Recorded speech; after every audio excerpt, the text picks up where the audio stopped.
Prospects number 85 to 71 on the top 100 list. This is the second episode here as we break it down. I'm RM Layton. He's Jack McMullen. Of course, this is the call up, and we have a fun group here because if you're a Cubs fan, first of all, you're going to really enjoy this group, but it goes, we now kind of enter the next range of, okay, it's not guys that just got in. I don't have to make the case as much as to why they're a top 100 prospect, right? Like a lot of the ending of my cases for the players when we went from 100 to 86 was, and that's why he's a top 100 prospect. Now we're in the range of they're a little bit more solidly in there, and we're kind of bridging that gap to that next kind of wave of talent as well. But this is a fun kind of tweener group, I feel like. Yeah, 100%. I'm really excited to talk about the arms in this clump too, because there are guys with ample reliever risk in here, but there are also guys that we think could develop into really solid mid rotation arms. And, I could even make the argument for one or two of these guys that they could be frontline arms down the road. And yet, yes, you have to look 4 years down the road to see that. But at the end of the day, you could see possibly frontline arm here. And the bats, man, I mean, Cub, and then a couple more here too. A teenager that I love. If you like the Kevin McGonigal conversation, I think you'll really enjoy this stretch too. 100%. And one thing I wanted to just get out of the way because we didn't quite get on it too much in the last episode until the end, and I said we'll touch on it more here. The adjustment to the tables that you'll see with the scouting grade evaluations. If I'm kind of rehashing the same thing that I briefly touched on yesterday, I'm sorry, but I just wanted to go a little bit deeper into it. You and I had the conversation about how we felt game power and raw power was a little bit redundant, and especially when we're doing present and future tools. Because if we're just doing what we think the tool is going to be in the future, then maybe raw power would be a little bit more important to show because you want to say, hey, this guy has the potential to hit the ball really hard or already does hit the ball really hard. He just isn't elevating enough or whatever. But I felt like present and future game power already implied that. You look at a Roman Anthony, who we'll get to in a week, basically. But he's a guy that puts up really good EVs, but right now isn't elevating enough to be a 60 present power. So he'd be a raw power that's well higher than the game power. But given that we can show that with 45 current game power and 60 future, I felt like it was redundant. The other side was I felt as though when you look at the hit tool side, I felt like that was not encapsulating the entire conversation that comes around a guy's floor as a hitter or just who he is as a hitter. Because when you have a Jackson Chourio, who is really good bat to ball wise, has a great feel for the barrel, but his aggressive approach undermines that a little bit. I wanted to be able to show that where it's hard to put a 60 on the hit tool and then people are probably wondering, well, why is he not hitting for as much average at some spurts or some I would say stretches as other guys with a 60 hit tool. Well, I wanted to be able to show that with the approach. It also goes the other way as well, where guys may have a fringy hit tool, but they get the most out of it because they have elite approaches. And that's something that I think stands out too. I think Jackson Holliday is even a great example of a guy that has, I think the hit tool can be a 70, but the reason why he has been able to fly through the ranks and been able to adjust to more challenging competition is the hit tool may be closer to a 60 at this point, but his approach, his plate discipline, his swing decisions are plus, which allows him to, get acclimated to more challenging competition at each stretch. So I felt like hit tool, it didn't deliver the entire, I think, idea of what this hitter can be. And I felt like plate discipline is one of the most important things because you look at a lot of things that translate for guys to be able to get acclimated to high A from low A or from the complex to full season ball or from the lower levels to the upper levels or from the upper levels to the big leagues. One of the things that is one of the best predictors is swing decisions, even for guys at the lowest levels. So I felt like swing decisions need to be baked into these evaluations and into these grades. And there's a lot that goes into it. It's not just low chase rates. It's swing decisions as a whole. It takes a lot of watching ABs, but I'm really excited about baking that into these evaluations because I think it's really important and gives you a lot more context beyond just the hit tool. Yeah, you just did a great job explaining why plate discipline is important when you compare it with hit tool and when you kind of stack those two side by side. I actually think that may be the easier one to understand after you explain it. It's like, okay, yeah, I get why those two coexist. And you can say, oh, but like, I really like raw power. There are some guys that have 80 raw power. You don't have 80 game power on anybody. It's like, oh, how do we know how hard they can hit it? And I want to cite an example, and I went to Baseball Savant for this. They just added EV50, which is 50th percentile exit velocity. It takes the top half of their batted ball outcomes by EV, and it is the average EV of their top half. So, like, if they hit it well, that's the average that it's coming off of the bat. Michael Harris has a 103.6, 50th percentile. Austin Riley has a 103.4. So Michael Harris actually has a higher 50th percentile EV, but who's the power hitter?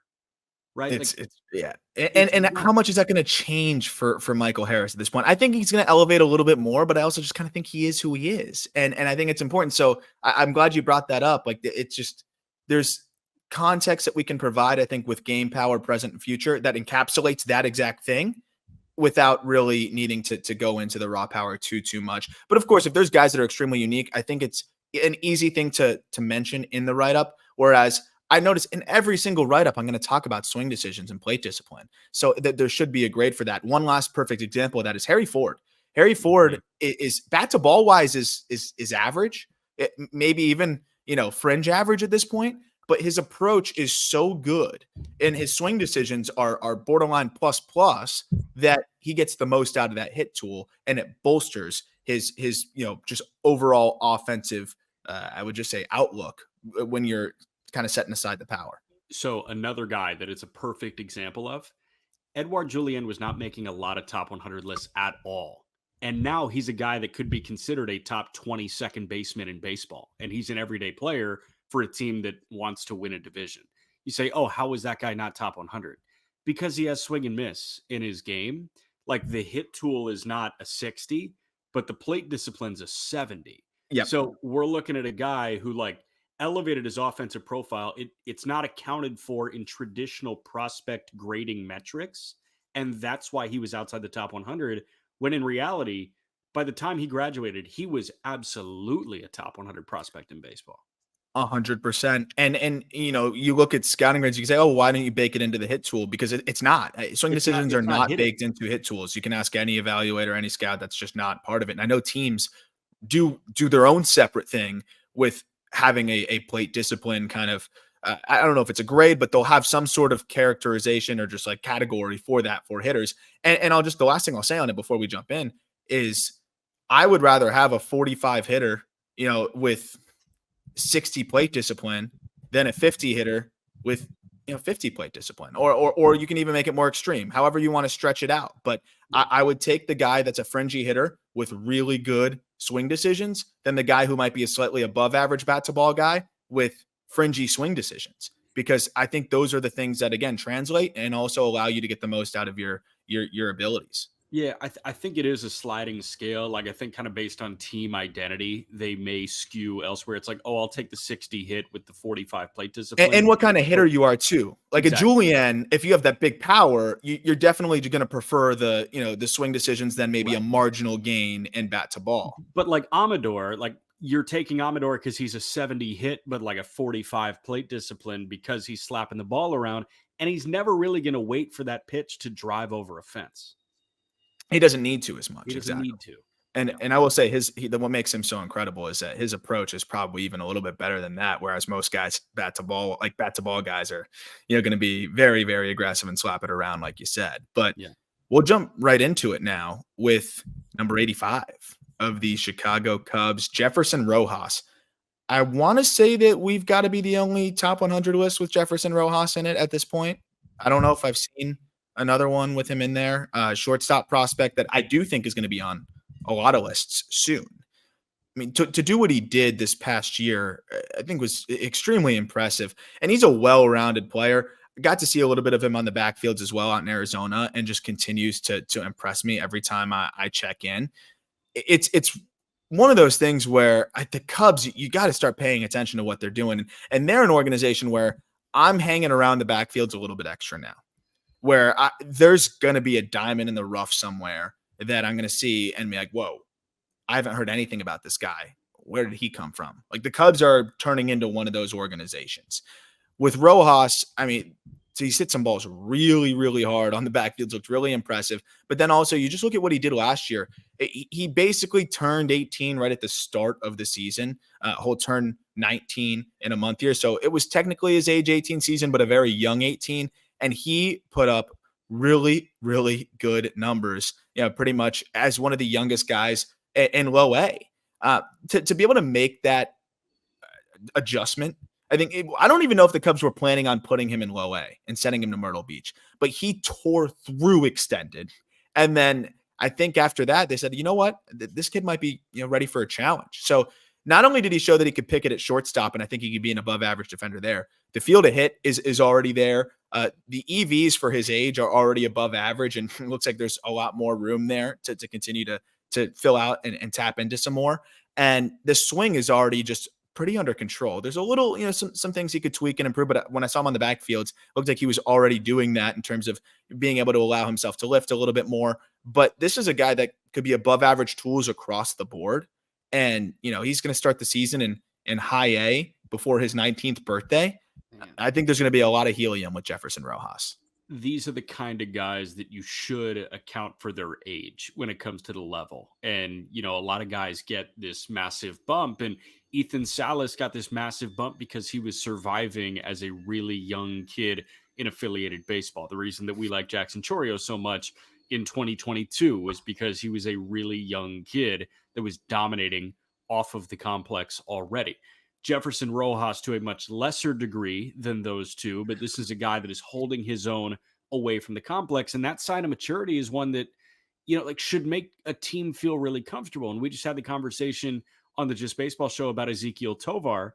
It feels like that push and the comfort at a pushed level is very Tovar-esque from Jeferson Rojas, where he's beyond where he probably should be at this point, but he's surviving and he's doing enough well to not be a fish out of water in Myrtle Beach, South Carolina.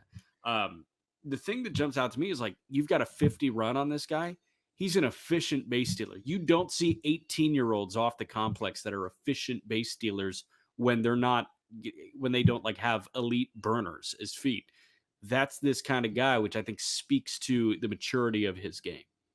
100%. And I think that's why they were so comfortable being aggressive with him, and not only handling the pitching at that level, but how about just the fact that he's playing an everyday shortstop there, making some really nice plays. Probably a guy I'm going to do a thread on again soon. I think I already did a short thread on him, but I want to do a longer one.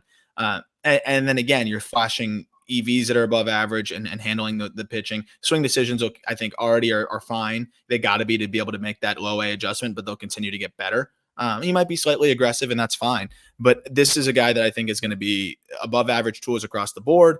And with the polish that he has and just kind of the instincts, it's going to put him over the top there. So I'm really excited for a full season of Jeferson Rojas here, potentially in high A, where he'll be challenged, but I think we could see some really good things from him out of South Bend.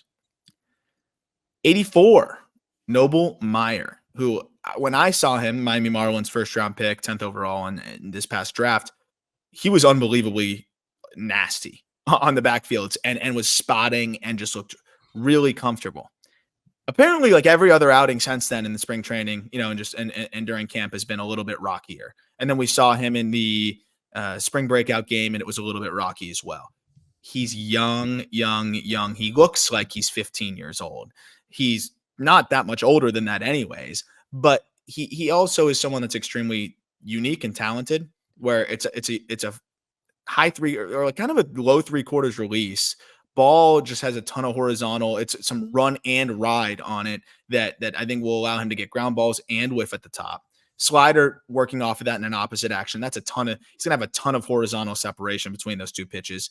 I think that's why he's struggling to command it at this point, just because there's so much horizontal separation. And then the changeup was looking pretty good. I saw him working on it in the bullpens and talking to the pitching coaches about some things that he was trying to do with his grips there, and looked like he was starting to have a good feel for it and threw some good ones when I saw him. But it seems like right now the command is still a work in progress. The development of the changeup is like so many arms, a work in progress. But this guy has a chance to be a monster as he continues to refine the command a little bit and just harness his stuff.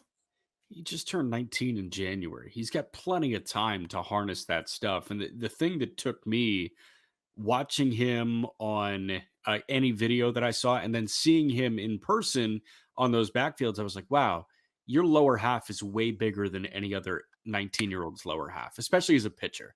And like the gold standard of that is Strider. Like you look at Strider and it's like, oh, wow, you clearly get push off the mound. Lower half is so important. The thing that everybody was enamored with Jack Leiter during the draft process was Mhm. just how big those legs were. And that's the thing that immediately jumped out to me because when he was drafted, I was like, oh, this is, like a skinny teenage kid that, probably just has natural stuff and he's going to try and build up.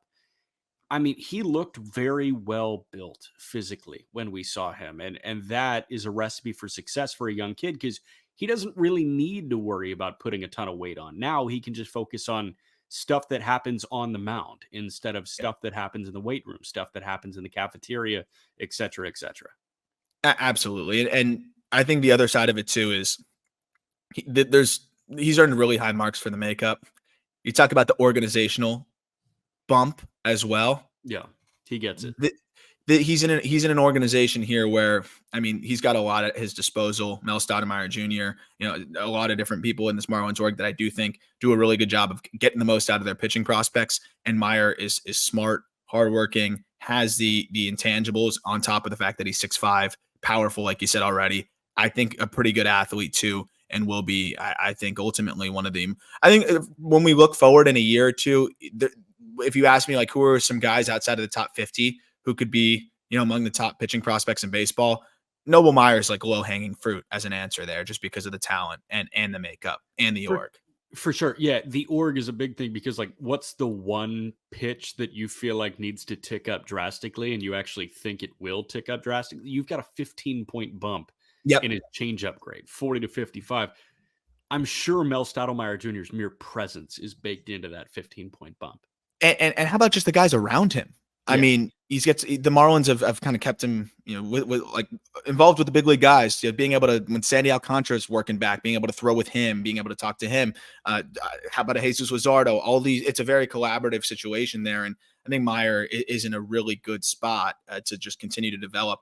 And the reason why I have a 15-point bump of a 40 present, 55 future is, I mean, I watched him throw some really good changeups in his bullpens, and it was really cool to just be able to watch that bullpen up close and personal. And I think when you see that, you feel like he's just going to gain a little bit more confidence, and as the command comes together, he'll be able to really have an above average changeup once he gains the confidence of throwing it, in games. And I think that's going to come this year. Number 83, Kevin Alcantara of the Chicago Cubs. One of the toughest guys to rank, one of the toughest guys to peg. It's just, I mean, you have a 6'6", 200 and maybe 210 pound guy. He might be a little bit more now. I mean, these height and weights are just so brutal. Yeah. But what they call him in Spanish, like the Jaguar, right? It's like, isn't that his nickname? I think so, yeah. It's like El Jaguar. It's basically the same thing. Isn't that Yeah. Jaguar in Spanish? But sick nickname. And I get it because he's lean. He's like quick but powerful. And there, I mean, you can dream all you want here. Here's the problem: is what we were talking about earlier: hit and plate discipline. The reason why I'm extremely concerned about him is you have a fringy hit tool, and then the plate discipline's about a 30. It's below average. So this guy's not going to hit for average. It's just not going to happen. If the hit tool can track closer to average, the approach is going to undermine that a little bit. And I think no matter what, he's going to be a below average hitter. I just think that's the most likely scenario. But you have plus power potential that he still hasn't tapped into, but I think he's starting to. And you have the ability to stick in center field, and you have above average speed. He's just so volatile. It's so tough for me. I could see him shooting back up into the top 50. I could see him falling off the list entirely this year. This is a pivotal year for Kevin Alcantara, who did head in the right direction at the end of the last year, but then I saw him in the Arizona Fall League and he looked brutal. He is one of the toughest players for me. So for me personally, he's becoming a victim of prospect fatigue. Like, I'm sick of trying to view Kevin Alcantara as a project. I'm like, okay, I need to see something more than an 810 OPS. And guess what? Last year, he gave us an 810 OPS after he gave us an 811 OPS in 2022. And like people are all over the board on him. Baseball America heading into 23 had him at 91. He's off the top 100 now going into this year. But Pipeline bumped him like 22 spots. Prospectus, he was not top 123. He's 80 now in 2024. So like he is a riser. He's a faller. I think he's a slight faller for us. So it's us and BA that have him as fallers. And then it's Pipeline and Prospectus that have him as risers. And that just screams like fatigue to me. It's like, okay, show us something against people whose names we know on the mound. And this is the year to see it. I have no idea what this year looks like for Kevin Alcantara. It was 95 games in South Bend. You assume he spends the entire year in Double-A. This is going to be the biggest test of his career to date, and I'm really excited to see how he fares in this test. 100%. I want to see what a Kevin Alcantara who puts it all together looks like. He's going to need to elevate more because there's not going to be a world where he's hitting. I mean, over his last 40 games, he went off, and I think that's why he climbed a lot on these rankings. His last 40 games, if you don't include the Arizona Fall League, he hit 333, 410, 532, then 942 OPS. The problem is if you look at some of the expected stats, you look at the quality of contact, it wasn't as good. And you have 5 home runs in that stretch. He needs to homer to be the guy that I think we're hoping he's going to be, because he's not going to hit 300. He's not going to hit 280. I think it's more likely he's going to be a 240, 250 guy. Yeah. And if he's that, he needs to tap into the power. He needs to elevate the ball more. The ground ball rate just can't be at 52, 53% when you're chasing at a 35% clip, when your contact rates are fringy. So those are the things that we gotta see him improve on. But I will say I think he did finish and take a step in the right direction last year. And let's see if he can build on that. I am a little bit worried about a large sample against Double-A competition, maybe catching up to him a little bit with those high heaters, kind of rushing him with the long levers and things like that. But also he's 21. It gets crazy. It feels like he's been talking about fatigue. He's been around forever. It feels like part of that Rizzo trade, but I'm not, I don't know. I'm trying to figure out like what my prediction would be going into this year, which direction he goes. I'm concerned that he may just continue to not go either way. And we're just going to kind of see him hover in the low 800s all the way to the big leagues. And we just hope it translates there. Yeah. I mean, it's going to be interesting. I have no idea if he's going to be like a riser or a faller. You mentioned that hot end of the year, not accounting for the fall league. Let's account for the fall league too. He was really good in the fall league. Was he? So I just saw his only bad games. I think so. Like he hit 260, but it had like an 880 OPS. I mean, that's great. He had 5 pumps in 21 games. It was a solid showing, and he didn't whiff all the time. So yeah, like he was solid in the fall league after a really strong finish of the year. I think advanced pitching may blow him up for a couple months to start this year. Yeah. How does he adjust to it is going to be the big question. Yeah. That'll be the big question. So I'm looking forward to it, though. He's definitely a guy I'm excited to monitor. Number 82, Connor Phillips, right-handed pitching prospect, Cincinnati Reds. Lively stuff. Is he going to throw enough strikes? We talked about him when we went through the Red system. It's a plus heater. It's a plus slider. It's a curveball that flashes plus. It can blend sometimes, but he's done a good job of separating them. Changeup, I almost think he should scrap. But the command is the question. It's going to continue to be the question until it's not, or it will be what kind of makes him either a back end starter who is frustrating or more of a reliever swingman type. He's too talented for that. And I really don't want to relegate him to that role. And I think he's going to be able to miss enough bats despite the higher walk rates to hold on to a back end of the rotation spot. But he walked 13% of hitters last year. He struck out 32%. There's going to need to be an improvement in the free passes. It got worse as the year went on, which is to be expected as he got up to the big leagues. But we also saw him just bully big league hitters with the fastball and the slider. It's a lot of reliever risk here, but the fact that he could go into the back end of a bullpen and be an elite high leverage reliever helps. The fact that he could be a Swiss Army knife swingman type helps. But he's a top 100 prospect here because we're hoping he can get closer to that number 3 upside. I think the command ultimately is going to keep him more in the number 4 range, where he's a guy that gives you flashes of a 2 and then sometimes gives you flashes of oh my gosh, this guy needs to be in the bullpen.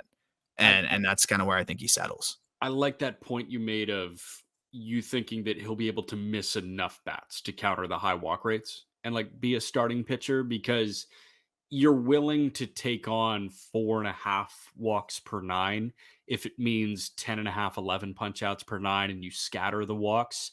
At the end of the day, like, it really is whip. It's a whip thing. And with how many guys he puts on via the free pass, he really doesn't allow many base hits. That like, it's all kind of, it all levels back to even water. And for him, I just wonder what it's going to look like over the course of 5 innings. And man, we saw that at the major league level last year. We saw him look awesome for a start. What was it, like 1 hit through 6? But then there were other starts where he couldn't throw a strike to save his life. And it's like, okay, you're probably destined for an 8th inning job. I hope that there are more starts early this year that look like the 6 innings, a 1-hit ball. I have no idea if that's coming or not, but he kind of strikes me as the guy that, like his average start for the first 2 months of the year, whether he's in Louisville or in Cincinnati, is going to be like 5 innings, 3 hits, 3 walks, and it results in 1 or 2 earned runs. It's Like funny you said that. Like I was looking at his outing against the Pirates, and I'm like, this is kind of what I feel like he's going to be, for better and for worse. And it's just going to be like, how dominant are the dominant outings and how bad are the bad outings to level out the numbers at the end of the year. But the outing against the Pirates was the second to last start of the year. 5 innings, 5 hits, 3 runs. They're all earned, but 3 walks, 9 Ks. If you do that, that's a baseline 5.4 ERA. Yeah. But then if you have flashes of dominance, right, 7 innings shutout, and you can mitigate some of the blow up starts, that ERA will settle in the low 4s, and you're just going to be a high volume K guy who doesn't prevent runs as much as you'd like, but is going to give you enough that eat innings and give you enough where, that's a rotation spot. We also saw him have an outing at the last outing of the year against the Cardinals where he threw 12 straight balls and they took him out. Yeah. So it seems like it might be a little bit of a mental thing. There's a lot of effort in the delivery where he can kind of pull himself off. So far in spring training, he's looked pretty good, and he should get every opportunity. I don't know exactly how the rotation settles in here, but I want to give this guy every shot, and hopefully he's a guy that can also get away with heavy fastball reliance. Yeah. And if he can just command the fastball, I think that'll help him mitigate the walks enough. I think if he can get that walk rate around 9 to 10%, he can get away with that. So when it creeps to 13, 14, almost nobody can get away with that. No, it's a very similar conversation to, again, DL Hall brought it up, but Hurston Waldrop and the guy that we're about to get to. Number 81, Jairo Iriarte. And I have a little bit more confidence in Iriarte's ability to fill up the zone, which is why he gets the edge here. But also, Iriarte has a better feel for his changeup. And with Phillips, yes, that curveball flashes plus, but he really struggles to command it, doesn't use it that often. Iriarte, acquired by the White Sox in that Dylan Cease deal. Love that they were able to get him in that deal alongside Drew Thorpe. We've talked about Iriarte. He's one of my favorite guys to potentially break out this year. And we talked about him on the Just Baseball show as one of the more underrated pitching prospects right before the trade, which was cool. You have a potential for 270 pitches here. The fastball is from a low release, just crazy, I think, angles that he creates from that release. And then it's also averaging 97. So that helps a lot too. It gets good extension as well. Then you have a slider that works off of that to just stifle hitters. And then a changeup that has really, I think, some good characteristics. It reminds me of that Marlins power changeup that you see so many of their pitchers throw. And now it's not just Marlins exclusive, but it's that Sandy Alcantara, Edward Cabrera type of changeup that may not be the biggest whiff pitch in the world, but gets a lot of weak ground balls. And when he takes a little bit off of it, can be a good whiff pitch. It's a really flat VAA that allows it to just get a ton of whiff at the top of the zone. And he can really dominate fastball slider. That gives him a higher floor. But the changeup being above average as well, it's a mid-rotation starter, maybe even borderline number 2 starters arsenal. The problem is the command is going to probably track him back closer to a fringe 3 at best, and maybe settling into the back end of the rotation as well because of the command challenges. So Iriarte, just thinking about what he could be, I went to Waskari Noah's 2021. Do you remember how good that guy What a was? For fever like, dream that was. but I mean, it was the template of what Iriarte can do, where it's a fastball that sat 96.5 for Inoa that performed well, a slider that opponents hit just over 200 against that he threw 45% of the time, and then the remaining like 6-7% was a changeup that opponents were 1 for 14 against. So he used that changeup as a taste breaker. Opponents, when they hit him, they hit the fastball, and it resulted in a bunch of Ks and an ERA in the low fours after a couple of blow-ups late, but he was sitting in like the high twos, low threes. That feels like the version of starting pitcher that we would get from Iriarte, where for the most part, it's going to be a 2-pitch mix. But if he can have that changeup and it performs well as a taste breaker, I mean, you can all of a sudden cruise through 90 innings and you're sitting at a mid-threes ERA. Fastball changeup alone makes him a high leverage reliever, much like Phillips, much like Waldrop, much like all these other guys. But you see more starting pitcher here and the 2-pitch starting pitcher. Just because the fastball is so good and the slider's so good. It's that 2-pitch template that we're going to talk about with Jared Jones and others. And Yeah, it's just a guy that we've seen now. This template works. Your ceiling may be a little bit more capped. I think those 2-pitch guys can never really be much more than a 3 unless they're 80 pitches like Spencer Strider. But even then, why is Spencer Strider working on a curveball? Why would that guy, if that guy's working on a curveball, then, I think even the best pitching prospects that are mostly 2-pitch guys, you got to look at it that way and say, okay, well, they probably need to add a 3rd pitch too. Iriarte's changeup is better than a lot of the 2-pitch fastball slider guys that we see on the top 100 list. It's really just the command that keeps him a little bit further back. He was honestly great, or relatively good command wise earlier in the year. And then over his final 10 starts, that walk rate ballooned to 14.5%. Do you know what percent of hitters he struck out though in those final 10 starts? I'm going to just go take a guess. I'm going to and go this was 30s. This was in mostly Double A. Actually, I think it was entirely in Double A. Young kid, I'm going to go low 30s. 40%. Nice. 44 Ks in 110 plate appearances. Wow. So he is over. I'm telling you, this was one of the video dives where I was like, we need to record soon. I can't believe what I just saw. 21% swinging strike rate on the slider in that span, 21% swinging strike rate on the changeup in that span, and then a 13% swinging strike rate on the fastball, which is great for a fastball, especially when he throws it that much. It's the angles that he creates. It's the way that the arsenal works off of itself. It's just also, I think, the effective wildness. So that's why if he can rein it, if the command's fringy, I think the effectively wild aspect to him will actually work. Some sliders that back up on him, right? That just, it works. Things like that. And then also he pairs that with a good ground ball rate on the changeup. It kind of operates really as a sinker for him. I really think this is a guy that could settle in and be a really good 3 if the command were to take a leap, but ultimately probably settles in as a fringe 3 that gives you flashes of great stuff.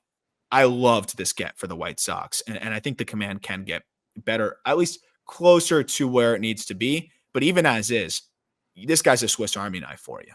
Yeah. Number 80, Arjun Nimmala.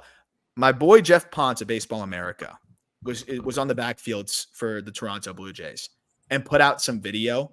There's, by the way, nobody gets better video than Jeff Ponce. No. We saw him out in Bradenton, and the guy's scaling the fence. We're talking about that. Spidey senses were tingling. He literally, he's no one is going to put more effort into getting you the best camera angles. Jeff goes and gets some awesome open side angles of Arjun Nimmala's swing.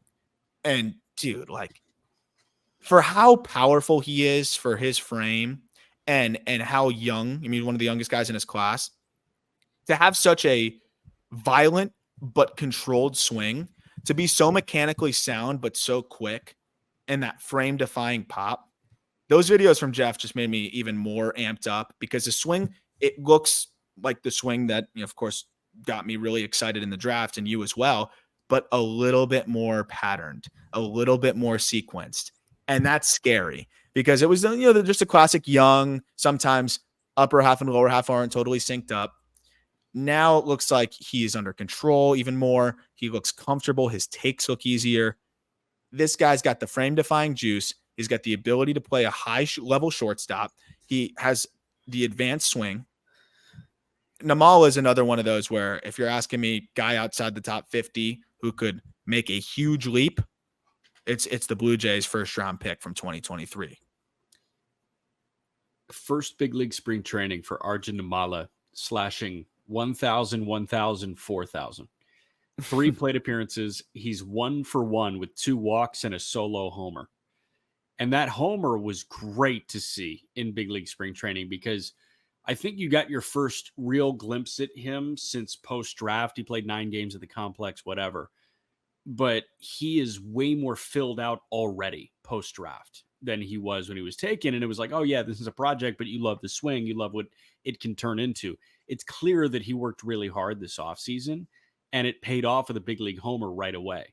I'm very interested in getting this guy off the complex and into low A, because as soon as we get to watch him on an every night basis and you get, 100 ground balls to see him field at short and you get 100 plate appearances under your belt, I feel like this guy is only going upwards the more you get to look at him. I'm with you. Is anybody, who's the high guy on Nimmala? Because I even feel like we could have pushed him up a little bit more. It just was the lack of looks. Is anybody a little bit more reckless on Arjun Nimmala? Because I wanted to be, really did. I don't see anybody else have him in the top 100 on Baseball Reference, but I will click around and I'll let you know if I see. Yeah, it's okay. I was just curious if anybody had like a reckless high ranking there, but we might be the high guys on him. This is a guy that I'll put into perspective. I went on eBay last night looking for Arjun Nimmala cards. Forgot that he doesn't have a Bowman Chrome Auto yet. I mean, it's what always happens. The players I really, really like, they end up not having them until it's too late. Ellie De La Cruz, I was like begging, and then it was way too late. Please don't do this to me with Arjun Nimmala. I know he's not going to be very, very cheap because he's a first-round pick, but I know I could scoop him up now. But by the time they come out, he's already going to have a 950 OPS and high A by the end of the year or something crazy. So he's not in the top 100 on MLB Pipeline. I don't think he's not in the top 100 on Baseball America either. You might be the only one with him in the top 100. I'll call a shot here. I think he'll be on both by July. Okay. Number 79, Bubba Chandler, who we just got to see. So I'm excited to just kind of kick it to you on that, Jack, because I know that you were you were making noises when you were recording, just like, ooh, whoa, ah. So we're going to talk about Bubba Chandler here in a second. Yeah, so Bubba Chandler for me too, when we were watching, it was one of those where I had to listen back and potentially like mute my video because I don't want people that are like watching clips that we're putting out. I try to be silent on the back end, not say anything, but I couldn't help it. I know you too. I heard your videos where you're just like, oh, it was just one of those where it's like, all right, I guess people are just going to have to hear my like onomatopoeias basically, and just my narration on the back end. But that was the natural reaction when we were sitting at the spring breakout game right behind home plate and watching that fastball explode. There's certain guys that you almost can't even, the data is great, but the data doesn't tell the whole story. There's just certain guys, it's just the ball explodes out of their hand, pops the glove harder than even TrackMan will tell you. I will say that Bubba Chandler, I think the data does kind of tell you it too, though, because he's getting 18, 19 inches of vert and 0 horizontal sometimes, which is insane. I've never heard of that. Like, you see it very rarely where a guy can get that true of backspin and get no horizontal. That's wild. And I think that's part of what makes it just pop. But there's things that, and I know you can track it. It's just not things that get looked at as much. But there's the speed, that we track. And then there's also the speed like, as it kind of goes through the plate. And it seems like with the spin that he generates, it just explodes through home plate too. And that is what makes, I think, Bubba Chandler's fastball just so electric. We said it about Mason Miller last night. Like, the fastball is the show. You show up and you know that you're going to be entertained by the fastball. And sitting first row behind home plate for that and watching it pretty much at catcher eye level just take off. That was a show for that seventh inning in that spring breakout game. And I greatly enjoyed it because it was sound inducing. And there are not very many pitches that are sound inducing. If you hear me make a sound like a grunt or like an oh, it's usually from the sound off of a bat. Like Yes. Tyron Lorenzo, we talked about his homer in the spring breakout game. It's like that was a different sound off the bat. And that's usually when you get the oh from the crowd. But Chandler, there were some swings and misses on fastballs that were sound inducing, like you're talking about. I think it was Braylon Tavera, huge hack underneath a Chandler fastball. And it was like, he's a big kid for 18 years old, but he had no shot against that fastball. And I feel like there are going to be guys in the upper minors, and we'll see him for an extended period of time in Double-A, I think, this year. He's going to make some upper minors hitters. He's going to make some 24-year-olds that help maybe have some big league service say there's nothing I can do with that fastball. And that's when you know that it's a 60 that plays above a 60. Yeah. Yeah. I mean, you could probably justify putting a 7 on that potentially. And there's a little bit more I want to see. And then the command's got to be a little bit better, I think, to get it to that 70 range. Cause just he could spray it a little bit. I mean, we saw him basically take off the arm of who was it? It was poor Reed Willems, who like it's impossible to put a dent in that guy's armor. He wore that as about as tough as any human could. Mm-hmm. But I mean, it's a little erratic sometimes with the fastball. That said, it got better and better as the year went on. The changeup, the fact that his changeup is his best pitch too, off of that, is what I think is really scary for hitters, because you've got that true ride fastball, I think as true as you're going to find. And then you've got this fading changeup off of it. That was just a devastating pitch for hitters. Over his final 10 starts, opponents hit a $167 against it. And you look at the chase rates and zone whiff rates, all that all got better as the year progresses. Feel for the changeup got better and better. His cutter was good in spurts, but also was, I think he needs to adjust it. I don't know if he needs to go to more of a true slider. I don't know if he needs to make it more of a gyro cutter, which I think would actually work well off of his, off of the fastball. He clearly is a pronator, because I think that's why he's able to get such a true backspin on the fastball, is that he's not going to naturally cut as much. It's just a true pronation. But then at the same time, I think he's also really able to just maintain that straight hand really well. So he might not really be either. He's definitely not a supinator, though, because the changeup is his best pitch. And it seems like he just doesn't really rip a slider, and it's more of a cutter naturally. And I think a lot of guys naturally cut it.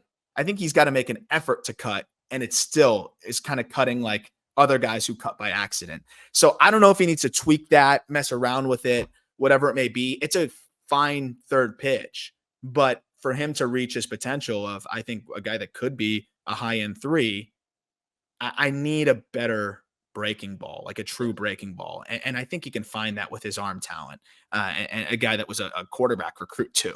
Yeah, I think the fastball changeup guys are pretty much done. And like you need to at least flash some sort of breaking ball, like you're saying.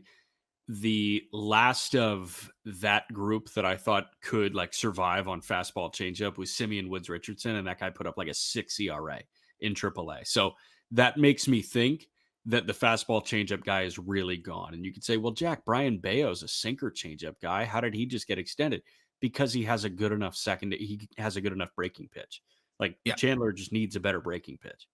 If he does, it could be scary. And it leads us into 78, who's older, but I did not expect him to be able to find his breaking pitch like this. Christian Scott, right-hander with the New York Mets. I mean, the fastball is borderline plus. Another guy that comes, and you've got to be tired about hearing, probably tired of hearing me talk about Christian Scott at this point. We've talked about him on the Just Baseball show. We've talked about him on here a few times, but the fastball, it's a 3/4 release, but he's able to, and naturally, if you're thinking 3/4 release, we're just talking about a guy keeping his hand, vertical. 3/4, how do you keep your hand vertical enough to minimize it becoming a 2-seamer? Not very many people can do it. And that's why when you are a 3/4 release guy who does get ride and keep it like a true 4-seamer, hitters struggle to pick it up because it's different from what they're used to seeing. Christian Scott does that. It's a low release that he's still able to maintain ride. It does have some horizontal, but it's still a four-seamer. It's not more horizontal than vertical. So he gets a ton of whiff there. It's good extension. It's high velocity. And I just think there's some natural deception in there too. The arm speed that he creates, the way that the fastball just seems to get on hitters quickly. Crazy whiff rates on his heater that I'll get to. Another guy that off of that, his best pitch is his changeup. And his changeup just falls off the table, and working off of that fastball from the same release point, from the same arm speed, it's really impressive. Those two pitches alone last year, his slider wasn't great. It was honestly kind of a below average pitch. Those two pitches alone and his plus command made him one of the best strikeout to walk guys in the minor leagues, and made him, just dominant once he got to Double-A. Then this offseason, he adds a sweeper, and he adjusts his slider from last year to be more of a two-plane slider at a higher velocity, and then he has the sweeper that's going to be nasty to righties. So he's really got two sliders now, the changeup and the fastball with plus command. If this guy was younger, I think he'd probably be even higher, and if I had a little bit more of a sample of the sliders, but from what I've seen so far, looks damn good. And I think the 60 command is one of the highest that we've got in the top 100. There are very few guys that have a 60 present command. I think there are some that are like 55, 65. I think Robbie Snelling might be a 55, 65. But Christian Scott, he is the definition of a late bloomer. And I had no idea who he was before he got to Double-A. And now you're selling me on him being a top 100 prospect. And I'm like, remind me who that is again. And then, you give me the numbers. And I'm like, okay, I need to know this guy, especially because is it going to be Christian Scott or is it going to be Jose Butto for the fifth time? I think every Mets fan hopes that it's Scott, and it likely will be Christian Scott. The fact that that sweeper already made Pitching Ninja and already makes big league hitters look silly is a testament to how quickly this guy can learn things. And if you've got a quick learner with 60 command, the world is your oyster on the pitcher's mound. How many pitches do you need to see from a guy? Like how many starts of it with a new pitch? Because we were talking about that with spring training, just like new pitch season. Yeah. Like that's all everybody talks about. How many do you need to see to where you feel confident of like, okay, that's a legitimate offering and a new thing that's going to be a game changer for him? 50. So I think if he throws it 10 times each across his first 5 starts, I feel good about it. If he throws it 20 times across his first, 3 starts, make it 60, I feel good about it. I need to see it be a legitimate piece in his arsenal from anywhere between 3 and 6 starts. And I think we were very quickly encroaching on that number in spring training. I'd like to see it, 2-3 more starts in the minor leagues or in the big leagues. We'll see what happens with him. I don't think the Mets have announced their opening day roster, but I think a couple weeks into the minor league season, we will know exactly what that sweeper is in Christian Scott's arsenal. I agree. And I think we've already seen pretty close to that amount. Like he's right there. And then I think, just anecdotally, he's done 48, by the way. So I love that you threw the number 50 out there. He's done 48 sliders. So I'm not ready to stamp it yet. No, not yet. A couple more, but so far so good. And they've been pretty dirty. I think actually the sweeper is getting categorized as a curveball because he has the variations of the slider. So you could technically say he's thrown 70. And at that point, opponents have not hit it at all. Only 2 hits surrendered this year. Quick, just South Florida baseball plug. I know you knew you were going to laugh. Calvary Christian. We brought them up a bunch of times on the show. So it was this rotation was Jake Eater, Christian Scott, and then a young Andrew Painter coming up, ready to take the wings on the varsity side. I mean, that's insanity. Like theoretically, is that the most talented high school rotation ever? No, free Giolito Flaherty at Harvard Westlake. It's overblown, but Calvary's close. Eater had a 1.25 that year. Scott had a 1.91.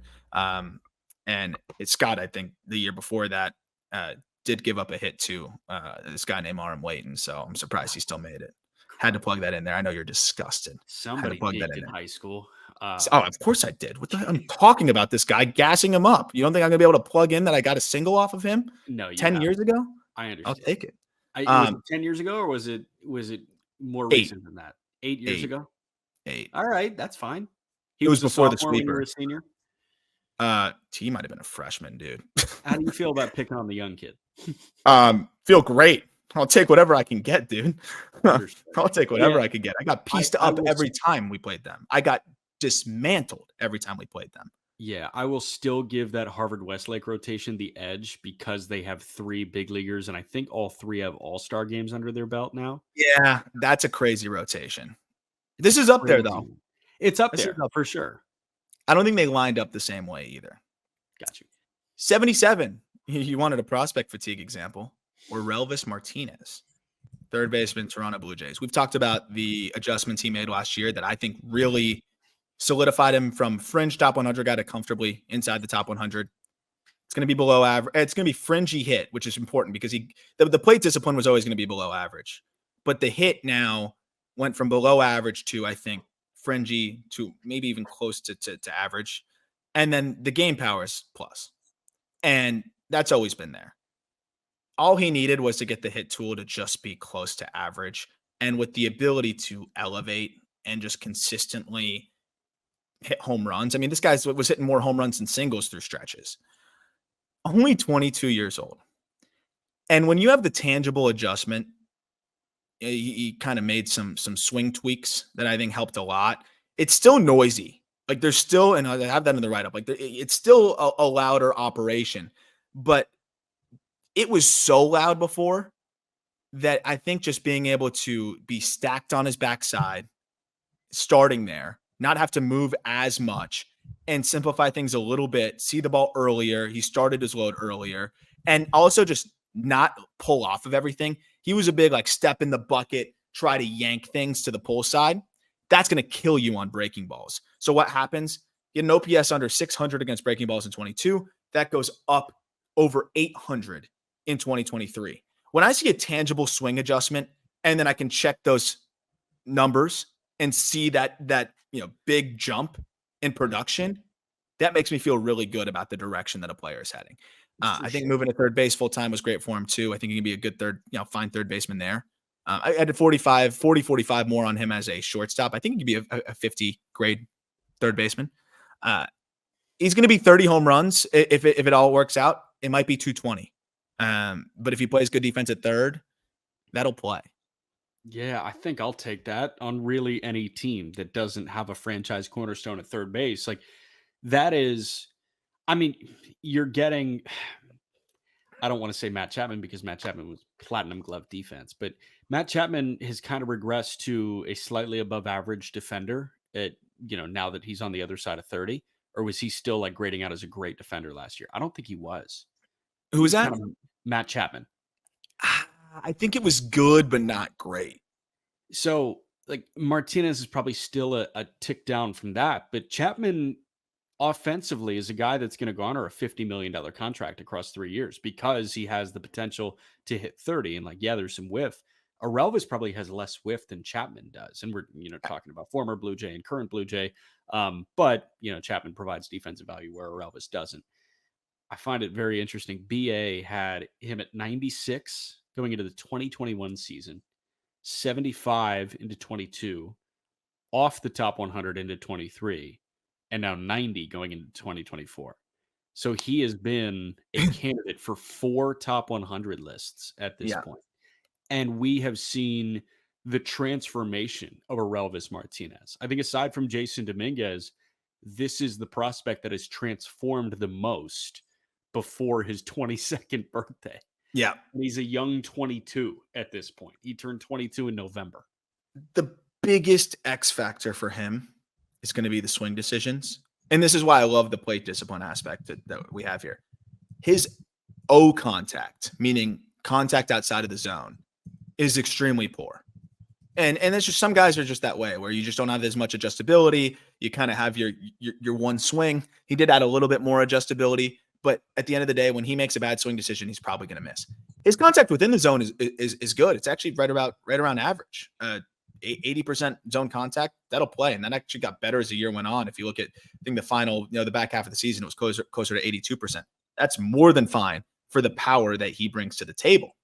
But when your out of zone contact is as bad as Orelvis is, we talking about with Basayo, right? The Rafael Devers kit where if you're going to be super aggressive, but you can not only make a lot of contact on out pitches outside of the zone, do damage outside of the zone, then I'm going to take that plate discipline concern a little bit more with a grain of salt. And again, that's why I also like having the hit tool and the plate discipline thing separated a little bit and having them both though acknowledged.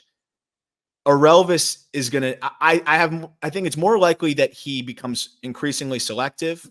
And I think he's already started to do that more. I think it should have been the highest walk rate of his career last year. I would be surprised if it wasn't. I think it was. And if he could continue to do that, I think that's going to help a lot because, again, I think what was really hurting him was he was super aggressive and he just doesn't have the type of swing and the movement. You know, it's just the way he is it's going to be big effort, get your best swing off.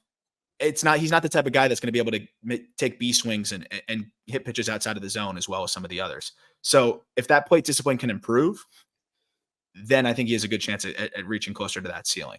Yeah. So Orelvis Martinez had a 10% walk rate, 71 games at low A in 2021. But then he had an 8% walk rate in 22. And then he follows that up across double and triple last year with a 12.5% walk rate. So which I think is higher. Almost like twofold because of how much better the pitching is. Yes. So I like that. That's good context. Thank you very much. Yes. 76, another guy that we should have actually just labeled this as like the breaks my brain range. Mm-hmm. Everson Pereira, the New York. Wait till we get to 75. Everson Pereira, the New York Yankees. It was as ugly as could be in his big league debut. I think that's clear. You try not to put too much stock into a big league debut. We talk about how guys struggle all the time, but subconsciously, you know, when you see a guy just whiff as much as he did and look as overpowered as he looked, it's hard sometimes. Here's the thing with Everson Pereira, and here's why I think it's really surprising to not see him on most top 100 lists. I understand the risk associated here. And if you told me of all the guys we talk about today, maybe outside of, I think you could even include Kevin Alcantara in this. All of the guys that we'll talk about in this band of players, and probably for the rest of the top 100 list, the one guy who is most likely to maybe never accumulate more than one WAR, you know, in the major leagues, or just maybe not even be in the league in a few years, it's probably Everson Pereira. Yeah. But also, he is a guy that, from a data standpoint, from a power standpoint, you cannot pass on that. No. Like if we were, you know, doing an expansion draft of prospects, I'm not picking Everson Pereira outside of the first 100 because there's a chance that I have a 30 home run threat here. And I think even more than that, a 90th percentile exit velocity of 109 miles per hour. That would be one of the better figures in the bigs. That's one of the best figures in the minor leagues from a 6 foot, 180 pound guy. His approach is good. He draws walks relatively well, but he really doesn't chase. The whiff is going to be a problem always. And I think the hit tool it might be a 30. But this is a guy with this power. And as he continues to elevate more, he can be a big league slugger, everyday player by just being a 30 hit tool guy because of how powerful he is. It's extremely risky, but this is a guy that I would not pass on because of the upside. And I think he's among the best 100 prospects in baseball because of the upside. Another prospect fatigue guy. He's not even 23 yet. Mm-hmm. And he missed a ton of time in 2021. How many games did he play in 2021? I don't have it in front of me, but what was it, like 56 or something like that? It was like a really small amount of games in 21 because he was hurt. And when he was on the field, he was great. And they just said, go to double. Like he's been aggressively promoted. If we had him slowly building at each level and he just continued to make mincemeat of AA and AAA pitching all last year and didn't get called up to the big leagues to struggle, what's our evaluation on Everson Pereira then?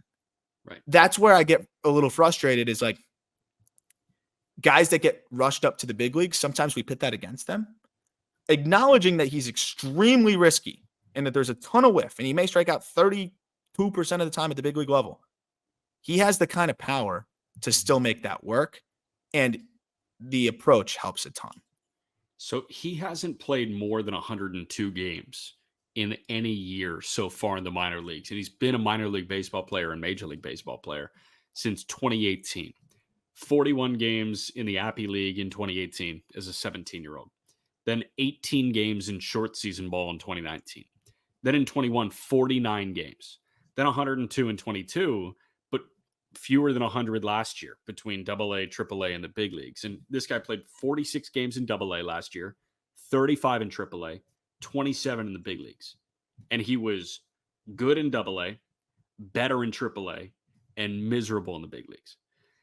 What I actually like, you mentioned the ceiling, the possibility of power that you get from Pereira.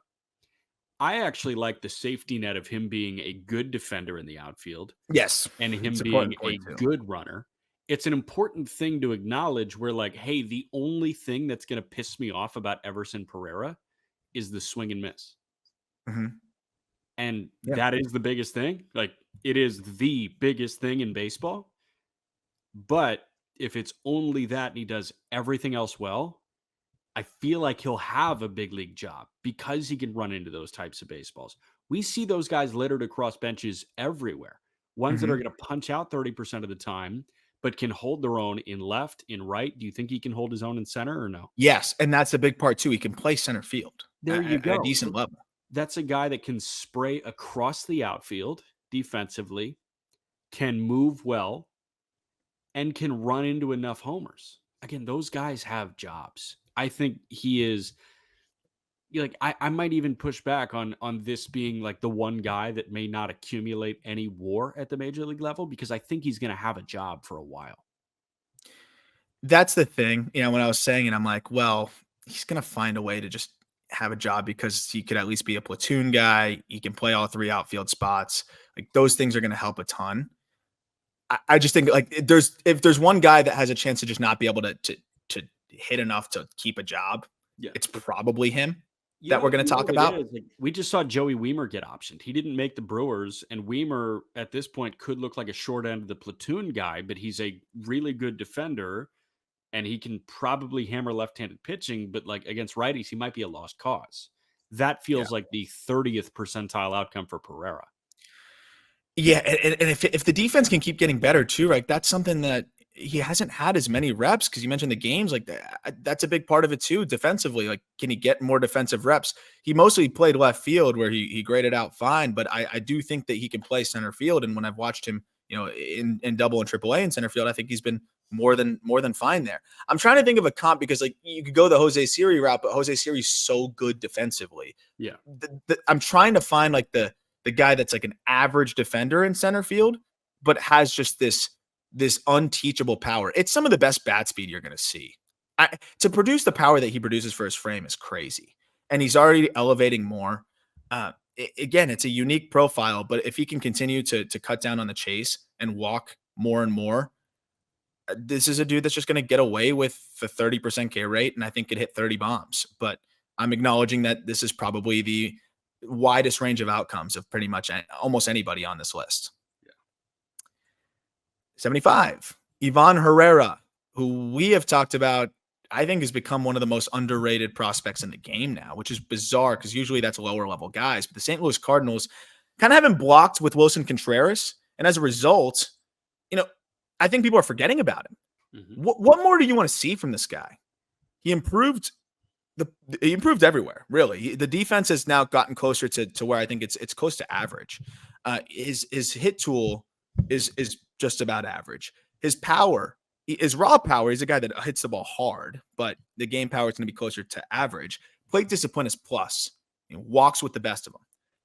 I think you could probably make the case that the hit tool is actually getting closer to above average, but again, that's where I think it's more the plate discipline separating. You have a guy that's going to be able to produce average bat to ball, average power, elite swing decisions, average defense. It's a really damn good catcher. And again, I really should update that power number. He has put the ball on the ground too much, but the swing adjustments that he made last year helped him tap into more power.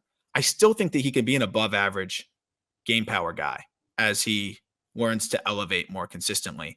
And I did a thread on him and the swing decisions, but also just the swing adjustments that he made that allowed him to not only tap into more power, but also be able to elevate more and just be a better all-around hitter. And again, this is just another tangible adjustments guy. I'm going to buy into that any day of the week. Yeah. Ivan Herrera, another guy that really hasn't played much the last couple of years.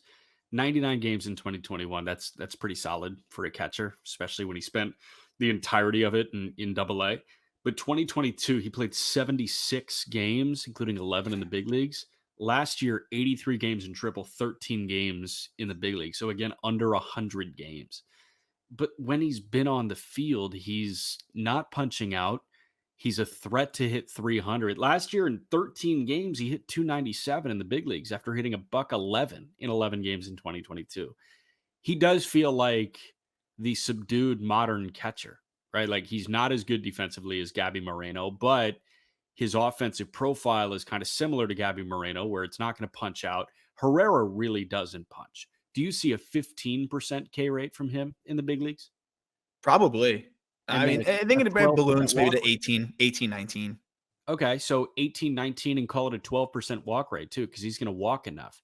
The question, I think, is how much power is this guy going to hit for? Where we got, a 90 game sample in AA where he hit 17. He's probably a 10 homer guy in the big leagues.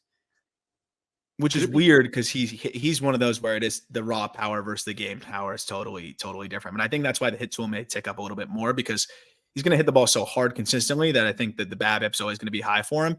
When you have this tangible adjustment, and it's unique where his hands are starting in front of him now and he pulls them all the way back, but it helps him stay back. He was a guy that really struggled to hold the back hip, and now these moves allow him to do that.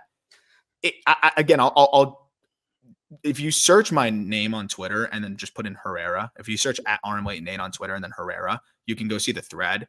It's probably one of my favorite ones I put together.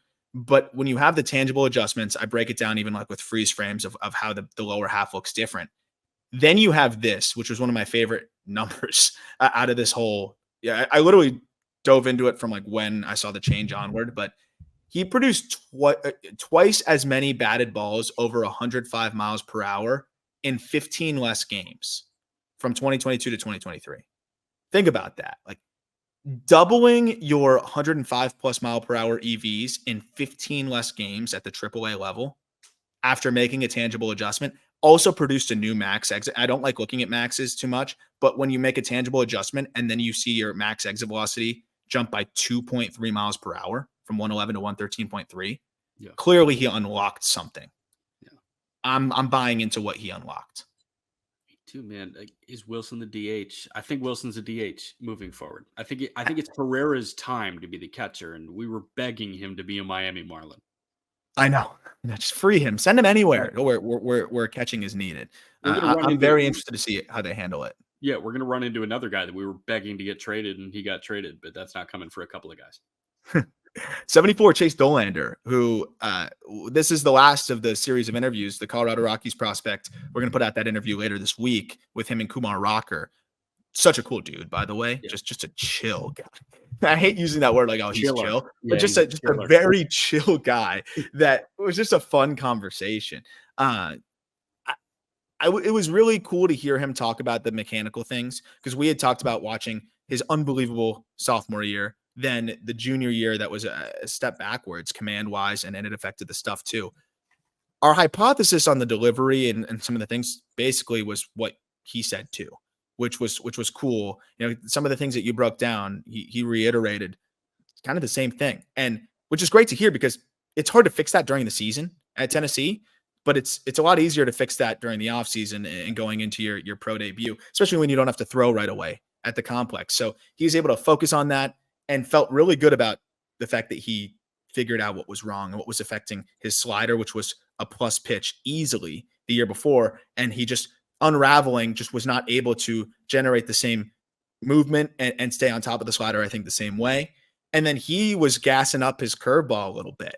Humble guy, but he was like, I feel really good about this curveball I've been working on. So if he's got this curveball too, to go with a changeup that's flashed, you have a 70 fastball, a plus slider, and then two really solid third and fourth offerings. The command is going to be, I think, back to above average if he's cleaned up his delivery the way he says he has.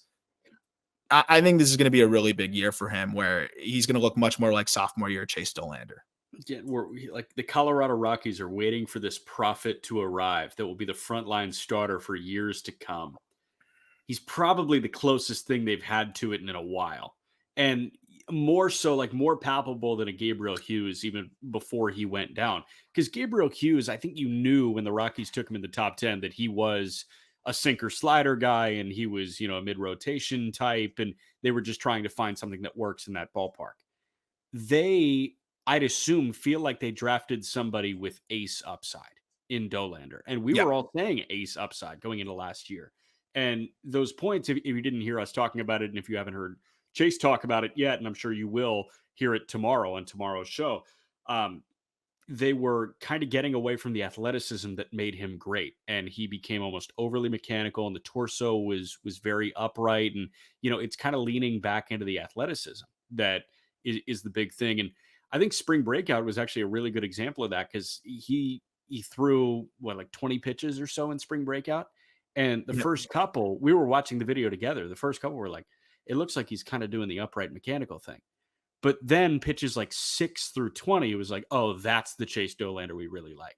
So seeing him do that is huge. Seeing him correct, I do think it's going to be a matter of him reminding himself what makes him great and just getting back to that. I'm really excited to watch the minor league career of Chase Dollander unfold, maybe more so than, frankly, any other minor league pitcher in baseball, just because I think there's a legit 4-pitch mix here.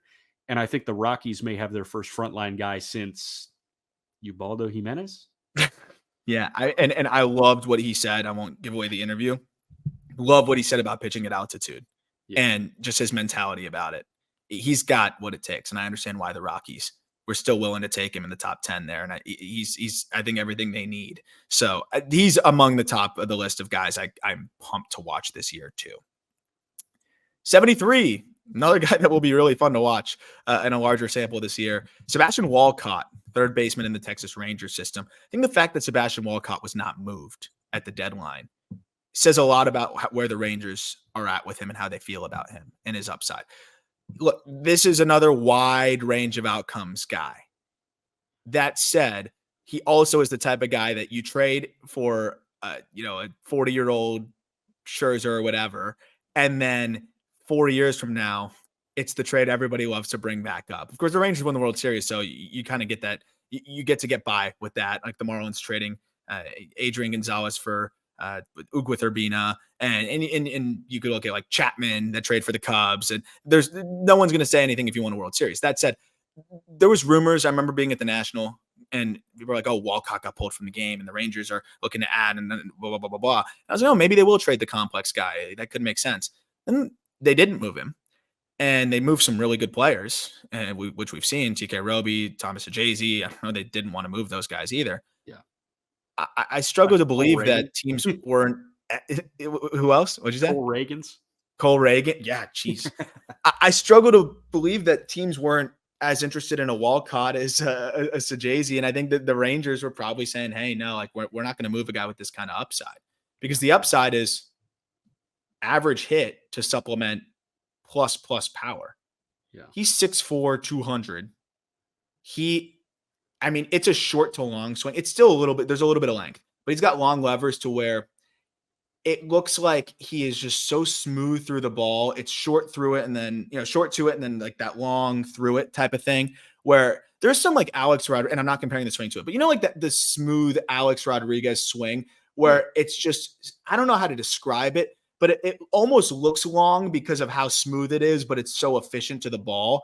It's similar with Walcott where it just looks like he's generating so much whip and the path is so clean and it's geared for lift, but it's so smooth at the same time.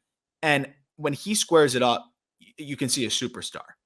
That said, there's defensive questions, there's hit tool questions, there's approach questions, and that's why he's still in the back half of this top 100, but he has monstrous upside. Yes. I have very little to add on him. I will say you see it also in like the comp has been there totally with Fernando Tatis and Alex Rodriguez, but yes, it's that same swing. Yeah, you see the same thing with Fernando Tatis Jr. Like it is, he looks like a long guy because he is a long guy, but if you were to really slow it down, like his knob stays very close to his body, and then it just looks like it was very long based on the follow through. He's clearly exciting. He looks like he's the big teenager to me, like the tall, skinny teenager that, is going to put meat on his bones and develop into a monster. That's really all I have to add. 112 miles per hour from a 17-year-old. Yeah, like can't teach that. And it's not like he's Alfredo Duno and whiffing an egregious amount. Like, he struck out 30% of the time. He's 6'3", 250 like Alfredo Duno. No. And yeah, he struck out 30% of the time, but that was also with a push to high A for 5 games or 4 games where he punched out, I think, 5 times there. And I think he had one game where he went 0 for 5 with 5 punchies. Like, there was just some days where that happened, but then he had some stretches where he didn't whiff as much. I still see the potential to grow into an average hitter, but for now, it seems like the hit tool could be fringy, or even if it's below average, though, I still think he could be extremely productive and cut from that Orelvis cloth with more power. Orelvis with more power is a heck of a player. Number 72, and this is why these lists are so funny, a third baseman that couldn't be more different. Tyler Black, Milwaukee Brewers prospect. We've talked about him quite a bit, especially when we went through the Brewer system. You got a live look at him in Indy, and just have been able to really appreciate just what he brings to the table, which is a little bit of everything. Above average hit. I have to actually update his plate discipline here. Some of the guys that we had top 100, or when we had the team top prospect list come out right before the top 100, I didn't update the plate discipline side of things. But Tyler Black has plus plate discipline. So you have above average hit plus plate discipline. That combines to what I think would be the equivalent of a lot of hitters that have a plus hit tool.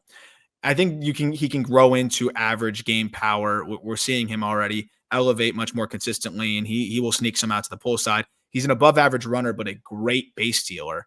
And then the defense is, work in progress. Again, I have to update these. I'm sorry, this grade is a little bit older. I need to go back to the team list there, but I think it's a 40 defensively at third. That's good enough. And then if not, he could play first. They've tried him in the outfield. He fractured his scap, so I don't think they're going to do that. But when you have above average hit plus plate discipline and swing decisions, average power, elite base stealing skills, and at least some versatility defensively, I was surprised that he didn't get a longer look to potentially make the team.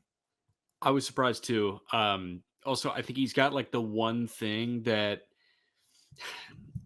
I think he's the best in minor league baseball at something, and it is base running. I think he is the best base runner in minor league baseball, because you mentioned like the prolific stolen base numbers, the high efficiency stolen base numbers from a 55 runner. No 55 runner should be stealing 55 bases like him.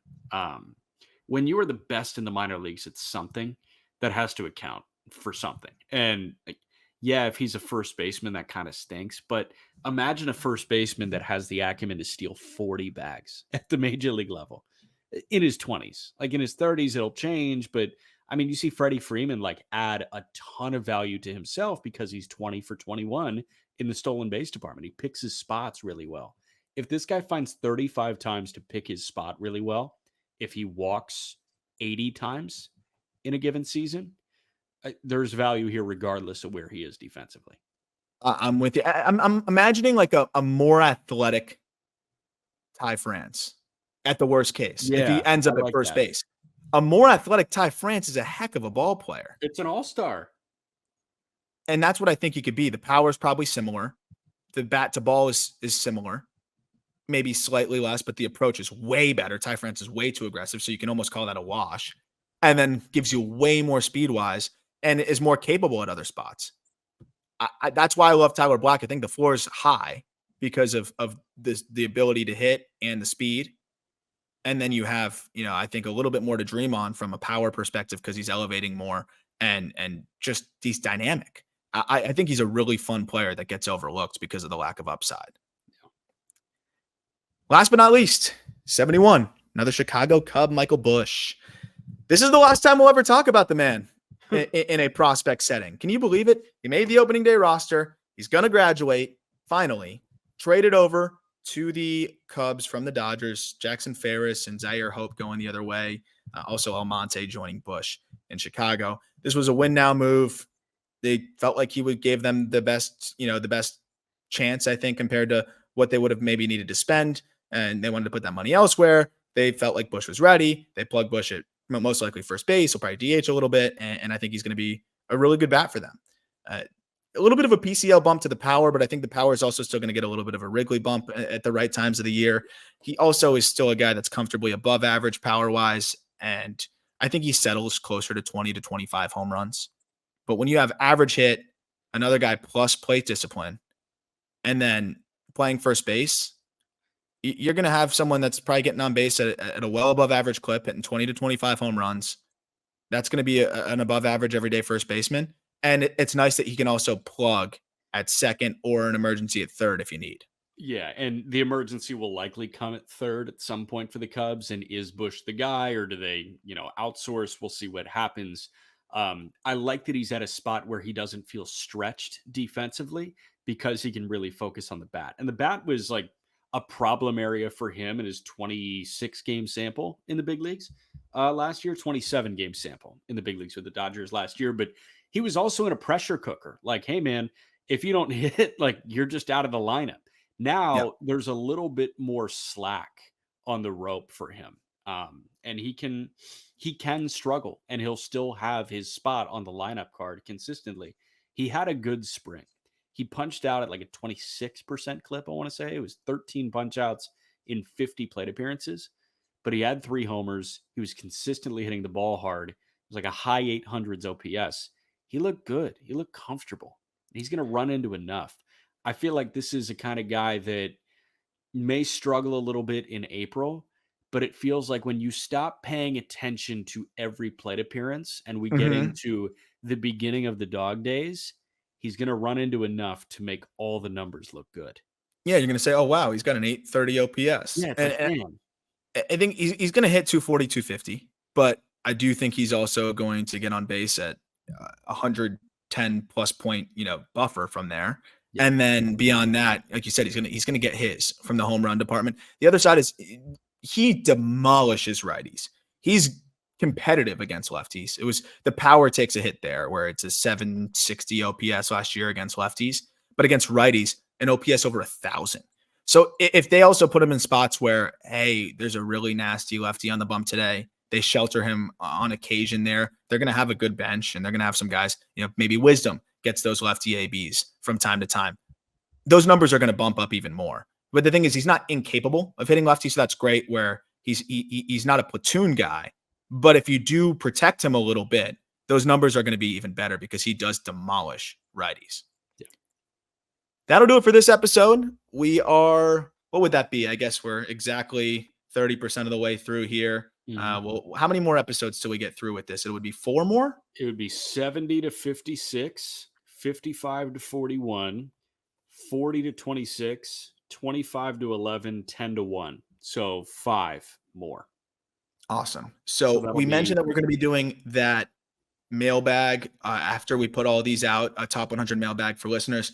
I assume that there's going to be a lot of questions on that. We're only going to be able to get to so many, but we're also, for subscribers, I'm going to be doing a top 100 mailbag for subscribers to make sure that I answer all of those questions. So the bonus episode coming out in the next couple of days, which you can sign up for in the episode description, will be a mailbag for subscribers to make sure I get to all of your questions. But of course, we're going to do a mailbag for everybody as well. It's just there's no way we're going to be able to get to all of the questions.